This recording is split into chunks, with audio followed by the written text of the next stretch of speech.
Prime Minister Davutoglu is now in the building. He'll start his lunchtime working meeting with the EU heads of state, all 28 of them around the table.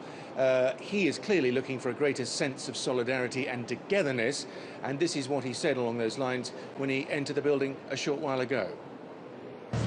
We are all colleagues, leaders, working together shoulder to shoulder for the future of our continent. I am sure these challenges will be solved through our cooperation, and Turkey is ready to work with EU. Turkey is ready to be a member of EU as well. And today, I hope this summit, which will not focus on irregular migration, but also Turkish accession process to EU, will be a success story and a turning point in our relations in a positive way. Thank you. Well, Simon, it's clear there that the Prime Minister wasn't wasting any time in linking accession talks to solving the refugee crisis. What kind of measures will be discussed at those meetings being held? Well, we've had snippets of the final communique issued. That's not to say that everyone agrees with it, but essentially what European leaders are hoping to announce later today is the closure, their words, not mine, of the Balkan route. They want to make it absolutely clear to anyone trying to get into Europe from Turkey that the route that they used so easily, relatively easily last year, to get to places like Germany and beyond, is going to be shut.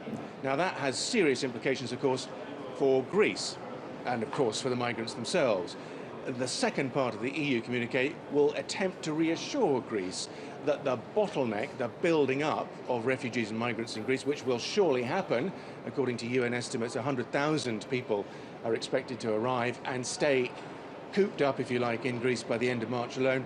They will help them. There'll be money, there'll be resources, material, people to help the Greeks deal with this huge build-up of refugees. Working back down the route, then comes what they can get from Turkey, because although Turkey is doing a lot, it's clear from the European perspective that more needs to be done to prevent people getting into these inflatable dinghies and making the perilous crossing to islands like Lesbos and others. It's several thousand a day, but that's too many for the Europeans. I don't think they're expecting the Turks to reduce it to zero immediately, of course, but they want to see a significant reduction in the numbers. And of course, then going back further east down the route, if you like, Turkey will want help from the European Union. Yes, it'll want that $3 billion that you've mentioned. It's been agreed, but it hasn't been spent yet. So the Turks want to see real evidence of commitment on that. I suspect that that figure will go up in the coming months and years.